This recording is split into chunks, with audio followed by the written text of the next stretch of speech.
आज मेरे साथ विवेक अवस्थी जी हैं। ये फिनटेक्स प्रो के को फाउंडर है। इनके बारे में बहुत टाइम से हम प्लानिंग कर रहे थे कि इनको लाइव लेकर के आए हमारे चैनल पे, क्योंकि हम तो इन्वेस्टमेंट करते हैं, ट्रेडिंग करते हैं, लेकिन हमें ये पता नहीं होता कि हमारा पैसा एक्चुअली कहाँ पे कितना टैक्स देना है, क्या फाइल करना है, कुछ नहीं मालूम रहता है। मैं विवेक जी को कुछ उनसे क्वेश्चंस करूंगा जो हमारे रिटेल ट्रेडर्स या इन्वेस्टर्स या जो व्यूअर्स उनको आते रहते हैं। वो कुछ मैंने 8 या 10 क्वेश्चन आपके लिए रखे हैं, तो आप उनके बारे में थोड़ा सा हेल्प करना। पहले आप अपना इंट्रोडक्शन दे दीजिए कि आपका क्या है, नहीं है, तो थोड़ा ज्यादा और So, क्लैरिटी मिल जाएगा हमको। so hi Kasper, hello everyone. Vivek this side from Fintechs Pro. I am the founder and partner in Fintechs Pro Advisory LLP, and we have a YouTube channel और हमारी consultancy firm है. Last 3 years से we are providing consultancy और taxation, direct taxation, indirect taxation में जो है हम consultancy provide कर रहे हैं. अभी लास्ट ईयर से जो है हमने ये भी स्टार्ट किया अपने ऑनलाइन सेलर्स और जो हमारे शेयर मार्केट शेयर ट्रेडर्स होते हैं, तो उससे रिलेटेड भी हमने काफ़ी वीडियोस बनाई. मैंने सोचा क्यों ना कशु भाई के साथ एक किया जाए कोलैब, एंड जो ऑडियंस है उसको थोड़ा सा एजुकेट किया जाए किस तरीके से इसके ऊपर टैक्सेशन लगाया जाता है. जी। ये इन्होंने अपना इंट्रोडक्शन दिया। हमारे जो कॉमन जो इन्वेस्टर जो ट्रेडर रहते हैं ना, रिटेल जो 10 लाख 5 लाख जो इन्वेस्ट करते हैं ना, उनके सबसे पहले मन में क्वेश्चन आता है कि उनको कितना टैक्स पे करना है। या मतलब कि एक कुछ कुछ लोग कहते हैं कि 1 लाख रुपए के ऊपर गेन होता है तब टैक्स पे करना है, या उसके नीचे अगर गेन नहीं होता है तो पे नहीं करना है। तो उस पर आपका क्या मतलब व्यू है, मतलब कि मेन कॉमन क्वेश्चन आते हैं। हाँ कशोर, देखिए सबसे पहले वी नीड टू आइडेंटिफाई कि आप जो शेयर मार्केट में ट्रांजेक्शन कर रहे हैं वो किस नेचर की ट्रांजेक्शन है. आप एज अ ट्रेडर काम कर रहे हैं, आप एज अ इन्वेस्टमेंट काम कर रहे हैं, आप एज अ इन्वेस्टर काम कर रहे हैं.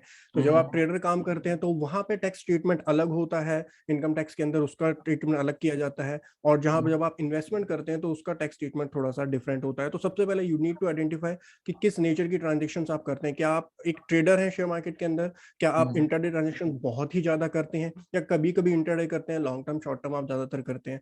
तो that is depend upon the number of transactions कि आप किस टाइप के. सबसे पहले आपको ये आइडेंटिफाई करना है कि किस टाइप के आप जो है वो ट्रेडर हैं या फिर इन्वेस्टर हैं. उसके बेसिस पर आपकी आइडेंटिफाई होती है ट्रांजेक्शन, और उसके बेसिस पर ही टैक्सेबिलिटी अराइज होती है. अच्छा अच्छा, मतलब 1 लाख रुपीज के ऊपर अगर गेन लगा तो उसके ऊपर मतलब टैक्स अलग, सबके लिए अलग अलग है, A to Z। राइट. सो 1 लाख का मैं बता देता हूँ. अगर आप इन्वेस्टमेंट करते हैं लॉन्ग टर्म के लिए, long term equity and equity oriented mutual funds में लॉन्ग टर्म की जो ड्यूरेशन होती है, पीरियड ऑफ होल्डिंग 12 मंथ्स माना जाता है. तो उससे ज्यादा अगर आपने होल्ड किए हैं कोई शेयर्स और तब आप उसको सेल करते हैं तो वो आपकी long term capital gain arise होते हैं. उस केस में आपके 1 लाख तक जो होता है, 1 लाख तक आपके ऊपर कोई भी आपको टैक्स नहीं देना होता. लेकिन उससे ज्यादा अगर आपको होते हैं तो उस पर आपको टैक्स देना होता है. यहाँ पे एक छोटा सा कंसेप्ट आता है टैक्स हार्वेस्टिंग का. तो वहां पे टैक्स हार्वेस्टिंग में आप क्या कर सकते हैं, जब आपके पास बहुत सारे शेयर्स हैं तो अगर आप कैपिटल गेन को इस तरीके से ट्रांजेक्शन्स को सेल कर सकते हैं, शेयर्स को सेल कर सकते हैं कि एक ईयर में आपके 1 लाख से कम के ही हो, और आप उसको डिवाइड कर सकते हैं नंबर ऑफ ईयर्स में. तो ओके लेट ओके। सपोज आप 10 लाख के शेयर बेचना चाहते हैं, तो उसको अगर आप 10 नंबर ऑफ ईयर्स में डिवाइड करेंगे तो अगर आपका 1 लाख से कम हर ईयर में आता है तो वो आपका एग्जाम्प्ट हो जाएगा. और वहीं अगर अच्छा आप अच्छा पूरे 10 लाख के शेयर एक ही ईयर में बेच देते हैं तो 1 लाख तो एग्जाम्प्ट हो जाएगा, बट जो रेस्ट 9 लाख है उसके ऊपर आपको टैक्स देना पड़ेगा. तो एक छोटा सा कंसेप्ट ये टैक्स हार्वेस्टिंग का होता है, जिसको कि एज अ प्लानिंग जो है यूज करते हैं इन्वेस्टर लोग अपना टैक्स बचाने के अच्छा। लिए. तो होप सो आप सबको क्लियर आइडिया मिला रहेगा कि अगर आपका 1 लाख रुपीज का गेन है या उसके नीचे का गेन है तो उसके हिसाब से क्या क्या आप प्लानिंग कर सकते हो। सेकंड क्वेश्चन जो मोस्ट मुझे मिलता है कि शॉर्ट टर्म और लॉन्ग टर्म कैपिटल गेन्स के ऊपर परसेंटेज क्या है, क्योंकि फिलहाल कुछ स्लैब में चेंजेस होने वाले थे, या हुए या नहीं, आपको ज्यादा बेटर आइडिया रहेगा। तो उसके ऊपर आप ये कुछ बताना चाहेंगे। यस कसफुल. सो करंट ईयर अगर हम बजट 22 की बात करें तो एज सच इक्विटी पर गवर्नमेंट का फोकस नहीं था. शेयर मार्केट के ऊपर गवर्नमेंट का मेन फोकस क्रिप्टो करेंसीज के ऊपर था. तो हाँ कोई हाँ। ऐसा चेंज नहीं है. बट करंटली अगर बात करें रेट ऑफ टैक्स की, तो शॉर्ट टर्म कैपिटल गेन जो होते हैं उसके ऊपर आपको 15% देना होता है जब आपके शॉर्ट टर्म कैपिटल गेन और इक्विटी ओरिएंटेड म्यूचुअल फंड होते हैं. एक सेक्शन 111A करके हमारा होता है जहाँ पे आपको 15% टैक्स देना होता है.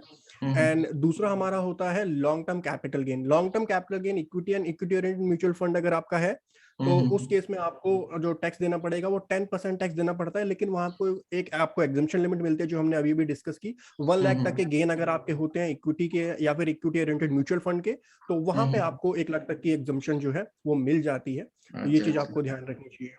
अच्छा। I think third fourth question आएगा, तो ज्यादातर जो मार्केट में जैसे कि आप जानते हो इन्वेस्टर्स बहुत कम होते हैं, ट्रेडर ज्यादा होते हैं, तो बिल्कुल. उनको क्या टैक्स उस पे लगता है ज्यादातर, क्योंकि वो अगर फोकस कर रहे हैं ट्रेडिंग के ऊपर। राइट. अगर ट्रेडिंग की बात करें तो ट्रेडिंग को हम इनकम टैक्स के अंदर जो है वो आपका एक बिजनेस क्लासिफाई किया जाता है और उसकी इनकम को पीजीबीपी के अंदर क्लासिफाई किया जाता है। नाउ जनरली जो आपकी इंट्राडे ट्रांजैक्शंस होती हैं, इंट्राडे ट्रांजैक्शंस को जनरली जो है आपका पीजीबीपी के अंदर ही क्लासिफाई किया जाता है। और उसके ऊपर अगर हम टैक्स की बात करें तो टैक्स जो नॉर्मल स्लैब रेट होता है एक इंडिविजुअल के लिए, अगर आप एज इंडिविजुअल काम कर रहे हैं तो जो इंडिविजुअल का स्लैब रेट है वो लगता है। अगर आपने कोई पार्टनरशिप फर्म, एलएलपी या कोई कंपनी बनाई हुई है तो उसके जो रिस्पेक्टिव स्लैब्स होते हैं उसके अकॉर्डिंग आपको जो है टैक्स देना होता है, अगर आप एज अ ट्रेडर काम कर रहे हैं तो। अच्छा अच्छा, हाईलाइट करने के लिए शुक्रिया, क्योंकि बहुत सारे लोगों को इसके ऊपर ही क्वेरीज रहते हैं, क्योंकि इन्वेस्टमेंट बहुत कम लोग करते हैं, ज्यादातर तो ट्रेडिंग करते हैं, तो उनको थोड़ा सा ट्रेडिंग में और क्लियर एक चीज, आइडिया मिल गया रहेगा इसके ऊपर। One thing I would like to add on this, कि जब हम्म आप ट्रेडिंग कर रहे होते हैं तो हम्म, उसमें पीजीबीपी का एक हमारा हेड होता है इनकम टैक्स का, हाँ उसके हाँ, अंदर आपकी वो सारी जो इनकम है वो क्लासिफाई की जाती है। यहाँ पे एक अच्छा अच्छा छोटा सा पॉइंट और आता है टैक्स ऑडिट का, क्योंकि जब आप इन्वेस्टमेंट करते हैं अच्छा लॉन्ग टर्म अच्छा, capital gain, short term capital gain में टैक्स ऑडिट का कोई भी पॉइंट नहीं आता। बट जब हम हम्म बात करते हैं ट्रेडिंग की, तो जब आप हम्म बिजनेस की बात कर रहे हैं, पीजीबीपी की बात करते हैं, तो एक टैक्स ऑडिट का सेक्शन भी, प्रोविजंस भी आता है।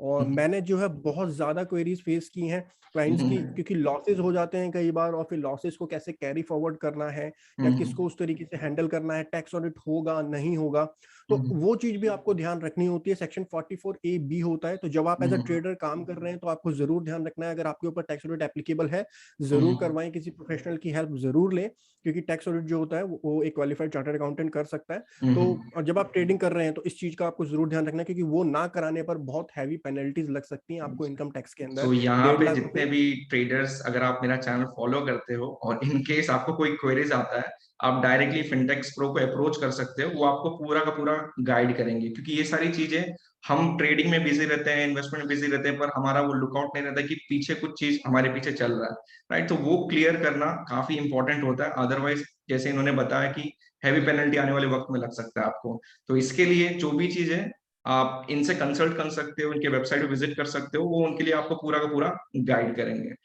नेक्स्ट क्वेश्चन आता है कि जब आप शेयर में लोग ट्रेडिंग करते हैं या इन्वेस्टमेंट करते हैं, तो आई थिंक वहां पे आईटीआर का कुछ तो फॉर्म होता है, तो वो कौन सा सेलेक्ट करना चाहिए जो नॉर्मल को इंडिविजुअली अपने से कर रहा है तो। राइट। तो मैं क्लासिफाई कर देता हूँ पहले इंडिविजुअल के लिए कौन कौन से आईटीआर फॉर्म्स होते हैं। सो हम्म इंडिविजुअल के लिए 4 मेन आईटीआर फॉर्म होते हैं, आईटीआर 1, 2, 3 एंड 4।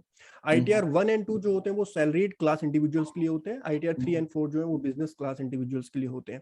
अच्छा सो अगर आप जॉब करते हैं, जॉब के साथ में आप इन्वेस्टमेंट भी करते हैं, छोटी मोटी ट्रेडिंग नहीं बोलूंगा मैं, क्योंकि अगर आप ट्रेड कर रहे हैं तो वो बिजनेस का पार्ट हो गया, तो अच्छा फिर तो उसको आईटीआर 3 एंड 4 में ही जाएगा। अगर आप अच्छा, इन्वेस्टमेंट करते हैं, अगर आप एक इन्वेस्टर हैं, शॉर्ट टर्म लॉन्ग टर्म छोटा मोटा हम्म इन्वेस्टमेंट करते हैं आप, और साथ में आपकी जॉब है, तो आईटीआर हम्म 1 एंड आईटीआर 2 आप फाइल कर सकते हैं। यहाँ पे हम्म क्लासिफिकेशन आईटीआर 1 जो होता है उसके लिए कुछ सर्टेन लिमिटेशंस होती हैं, कि आप जो है वहां पर कैपिटल गेन की इनकम नहीं शो कर सकते हैं। सो हम्म आईटीआर 1 आप कैपिटल गेन की एक इनकम है तो वो नहीं फाइल कर पाएंगे, आईटीआर 2 ही आप फाइल कर पाएंगे। और आईटीआर 2 के अंदर वो एक डिटेल फॉर्म होता है, उसके अंदर आपको अपनी सैलरी की इनकम रिपोर्ट करनी होती है एंड कैपिटल गेन की हम्म इनकम रिपोर्ट करनी होती है। सेकंड, अगर आप बिजनेस करते हैं, आप जॉब नहीं करते, अगर आप बिजनेस इंडिविजुअल है तो उस केस में आपको आईटीआर 3 मूव करनी होती है। तो ये दो रिटर्न ही हम्म होती है जहां पर आप कैपिटल गेन की इनकम को शो कर हम्म। सकते हैं। सो आईटीआर 2 एंड आईटीआर 3 ये दो ही हमारी रिटर्न होती हैं जब आप शेयर मार्केट में इन्वेस्टमेंट या फिर ट्रेडिंग करते हैं।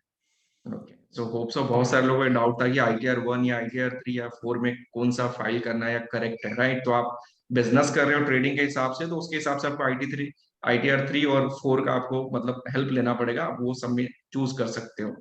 नेक्स्ट एक लास्ट क्वेश्चन आता है कि जब आप जो भी पूरे साल हम ट्रेडिंग करते हैं या इन्वेस्टमेंट करते हैं, तो क्या क्या इंपॉर्टेंट डॉक्यूमेंट्स है जो हमको सबमिट करना चाहिए उस टाइम पे। राइट।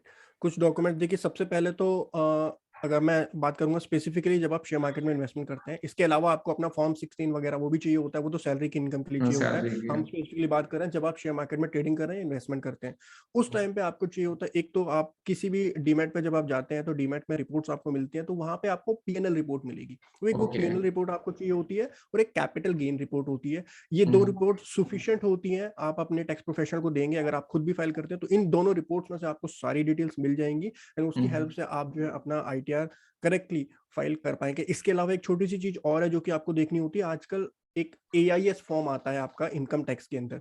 सो आपके AIS के अंदर भी आपकी रिपोर्टिंग होती है कि कितने आपने शेयर सेल किए, परचेज किए।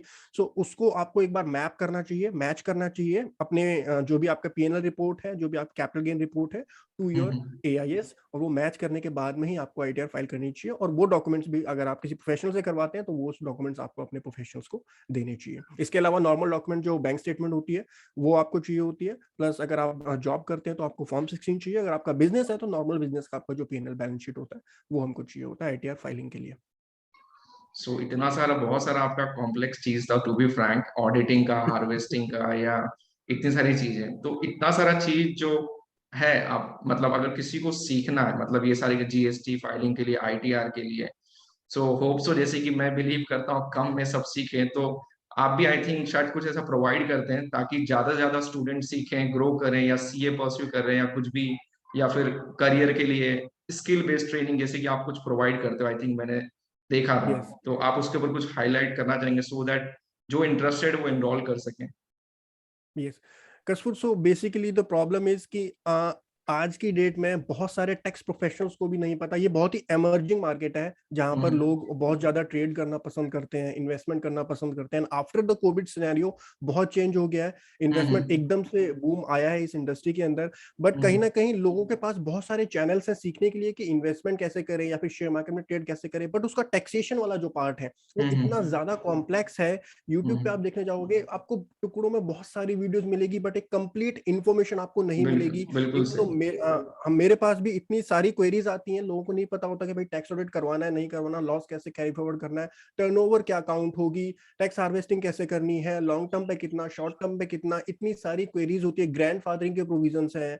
और उसके अलावा और कॉम्प्लेक्स चीज है, आई एम नॉट सेइंग कि इजी चीज है टैक्सेशन शेयर मार्केट की ट्रांजेक्शन के ऊपर, it is a complex thing. और उसको सिंप्लीफाई करने के लिए we are working on a course specially for share market investor and share market traders. किस तरीके से उनको अपनी ITR फिल करनी है, डॉक्यूमेंटेशन कैसे करनी है।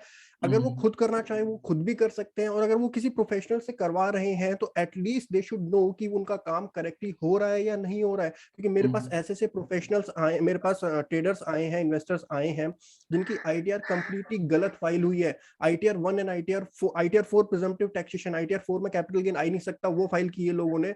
तो अच्छा। काफी सारे टैक्स प्रोफेशनल्स को भी उसकी नॉलेज नहीं है। सो वी आर प्लानिंग कि एक ऐसा कोर्स डिजाइन किया जाए जहां पर हम सिखाएं शेयर मार्केट के इन्वेस्टर्स को एंड ट्रेडर्स को कि भाई आप किस तरीके से आप जो है टैक्सेशन वाला पार्ट करेंगे।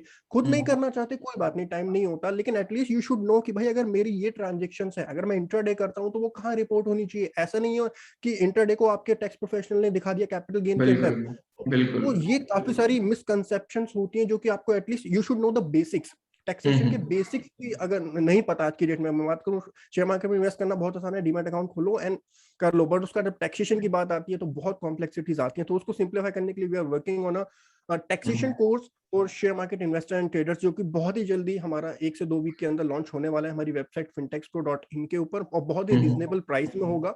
पूरा प्रैक्टिकल कोर्स होगा उसमें, मतलब थ्योरेटिकल जो एक्सपेक्ट्स हैं, जो लॉ के प्रोविजंस हैं, हम वो भी कवर करेंगे। जो प्रैक्टिकल एक्सपेक्ट है लाइक ITR फाइलिंग कैसे होगी, कंपटीशन कैसे होगी, किस तरीके से आपको कौन कौन से शेड्यूल्स चूज करने हैं, ऑफलाइन यूटिलिटी कैसे यूज होती है नए वाले इनकम टैक्स पोर्टल के ऊपर, वो सारे points we will discuss over there. तो इन केस अगर आप इन्वेस्ट कर रहे हो या ट्रेड कर रहे हो और आपको सीखना है एटलीस्ट किस तरह से आपको टैक्सेशन के लिए, या जो भी शेयर बाजार से इन्वेस्टमेंट या ट्रेडिंग जो भी करते हो, तो आई थिंक फिनटेक्स प्रो पे आप विजिट करके वहां पे आप उसको सीखने के बाद खुद इंडिविजुअली कर सकते हो, या एटलीस्ट आपको ये तो मालूम है कि क्या फाइल करना है, राइट? उससे आपको क्लैरिटी मिलता है और ज्यादा बेटर पिक्चर मिलता है, राइट? सो विवेक जी के साथ आई थिंक मेरा लास्ट 1 ईयर से हम टच में है, और हम कोशिश कर रहे थे, इन्होंने पहले अप्रोच किया था, बाद में मैं बिजी हो गया बहुत ज्यादा, काफी मैं भी कोर्स डिजाइन करने में रेडी हो गया, क्योंकि वी बिलीव कि जितने रीजनेबल में हम आपको कोर्स प्रोवाइड कर सकें ताकि आप सीख सको, और उसके बाद अपना करियर स्टॉक मार्केट में या CA के लिए स्टार्ट कर रहे हो, या टैक्सेशन करियर में बनाना चाहते हो, ऑडिटिंग में जाना चाहते हो, तो ये काफी ज्यादा आपको हेल्प करेगा, राइट? सो इसके लिए हमने कनेक्ट किया कि, और इसके लिए मैंने इनको बुलाया कि आप आइए और थोड़ा सा अपना पॉइंट्स ऑफ व्यू रखिए कि रिलेटेड टू टैक्सेशन के बारे में, ताकि मुझे भी क्लियर आइडिया मिले, क्योंकि मुझे भी इतना ज्यादा इसके बारे में आइडिया नहीं, क्योंकि हम शेयर बाजार में ज्यादा बिजी रहते हैं, तो टैक्सेशन का पार्ट हम भूल जाते हैं। लेकिन मैं विवेक जी के साथ पहले से कनेक्टेड हूँ, तो होप सो आने वाले टाइम में विल स्टे इन टच, और हमेशा कुछ भी रहेगा तो will connect, right? So thank you so much, Vivek, for coming and welcome. joining this meeting, and hope so we'll stay connected, और कुछ भी क्वेरीज रहेगा नेक्स्ट टाइम तो फिर से कोलैब करेंगे। और आपको कुछ सीखना है तो प्लीज उनके वेबसाइट पे विजिट कीजिए। और इन्होंने, टू बी फ्रैंक, जितने भी इनके कोर्सेस है बहुत अच्छा खासा कोर्स है, क्योंकि इनके रिव्यूज और आप देखोगे तो काफी रीजनेबल प्राइस में प्रोवाइड कर रहे हैं।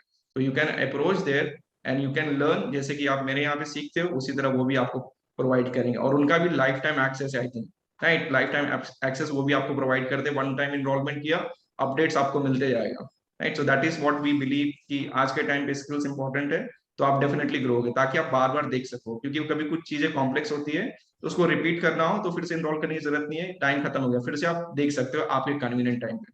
So thank you so much Vivek, in case फिर कभी इन फ्यूचर में मिलते हैं directly. Okay. Thank you Kashmir for inviting me. And जाते जाते एक लास्ट कमेंट की, मतलब बहुत इंपॉर्टेंट है शेयर मार्केट में इन्वेस्टमेंट करना। मतलब ट्रेडिशनल वे ऑफ इन्वेस्टमेंट धीरे धीरे चेंज हो रहे हैं, मार्केट इमर्ज हो रही है। अगर आप नहीं करते तो you should invest in share market, और करते हैं तो बहुत राइट अच्छी राइट। चीज है, उसमें आपको करना चाहिए। ओके। तो thank you so much Kashmir for inviting me. Yeah thank you so much, thank you so much.